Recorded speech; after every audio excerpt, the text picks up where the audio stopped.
ciidanka booliska magaalada Minneapolis ayaa sheegay inay qabteen mid ka mid raggii hubaysnaa ee ku lug lahaa dilkii loo geystay Liibaan Cismaan Baqare oo lagu dhex dilay xaafadda Soomaalida ay ugu badan tahay ee Cedar Riverside magaalada Minneapolis. Liibaan Cismaan Baqare ayaa ku tukaamaysanayay dukaan ku yaala xaafadda Cedar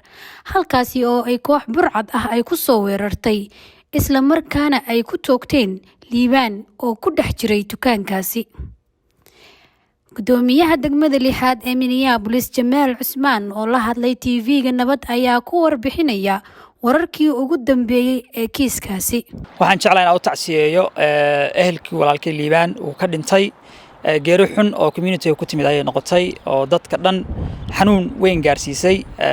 kuwa tuuga ah inay buildingka soo galaan oo maalin cad afurka wax yar ka horjeega oo lagu dilo walaalkeen laakiin waa u tacsiyeynaa Somali community waa u tacsiyeynaa aad ayaan ugu faraxsanahay booliska shaqada ay qabteen right away booliska investigation iyo waxay la wareegeen meeshii camera iyo wixii bay la wareegeen waa la soo qabtay text message ayaa la soo diray 5tii subaxnimo hameenkii laftirkiisii oo ninkii oo la soo xiray oo Sambal lagu qabtay xabsigana lagu tuuray ninkii hadda guud ahaan xaafadda khaasatan dhinaca adiga ka tahay gudoomiyaha amnigeeda hadda waa sidee walaalay sidoo George Floyd arintiisa u dhacday ama wiilkii walaalkeen madowga la dilay si arintiisa u dhacday xaafadda degmada aad bay safety-geeda u xun tahay been ku sheegay maaye dilniinku sanadkan bes oo hadda 3 bilood laga joogo 24 qof ayaa Minneapolis lagu dilay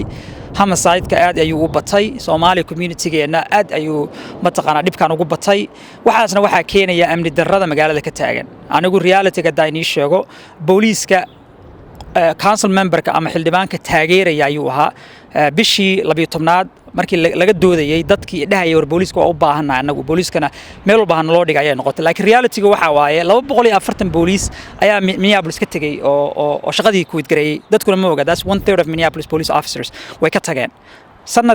sanad sidaan ku jirno kuma jirno xilli adag baan ku jirnaa oo booliskii degmadii ka dhamaaday laakiin saas oo ay tahay xoog ayaa waxaan saarayaa nabadgelyada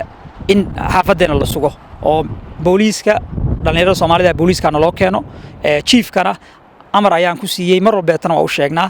annagu kaas ma barnaanahay degmadan dadka dhahaya booliska kala cayriyo kuma jirno annagu meeshan nabad baa u nimid nabadna inaan ku joogno waay community-geena dad badan ayaa ka geeriyooday walaalkay Liibaan ma aha laakiin dad badan ayaa magaalada lagu dilay waxaasna waxa keenaya magaalada safety-gooda xumaatay marka ummadda waxa ku taxajir aan kula talinayaa inay mataqaanaa taxadaraan markay gaariga ka baxayaan oo kale ay iska fiiriyaan meelaha community-gana safe ay mataqaana iska dhigaan ay u dhinacodku annaguna shaqadan naloo diray waa ka soo baxaynaa insha Allah xaaladana waa laga baxayaa waana u baahanaa ciidanka meel walba in loo dhigo dhanka kale jaaliyadda Soomaalida Minnesota ayaa soo dhaweeyay qabashada ay booliska qabteen gacan ku dhiiglihii falkaas ka dambeeyay waa kan Cabdiqaadir Daaci oo muujinaya dareenkiisa bismillaahir rahmaanir rahiim aad baan kaaga mahad celinaynaa Asmar hawsha bulshada u haysid iyo community kunool gobolkan ariga Mareykanka waxaan kula mahad celinaynaa TV-ga Nabad TV shaqada laftigooda u hayaan bulshada taasna waxayna tusaysaa dhiirigelinta iyo wacyigelinta dadka bulshada u haysaan tan labaad haddaan ka jawaabo su'aasha ay weydiisay ahayd dilkii ka dhacay xaafadda Cedar Riverside uu geystay ninka African Americanka ay dilay walaalkayga Liibaan ay aad bay waxay anaga laftigeena noo siinaysaa ay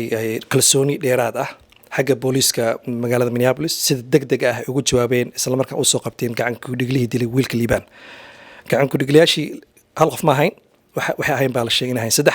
marka waxaan u baahanahay inay labada kale booliska soo qabtaan isla markaasna ay hor keenaan ay maxkamadda si loogu qaado ay waajibaadkii ay mutaystaan oo dilka ay geysteen walaalka Liibaan Asmar Cabdi Nuur telefishinka Nabad TV Minnesota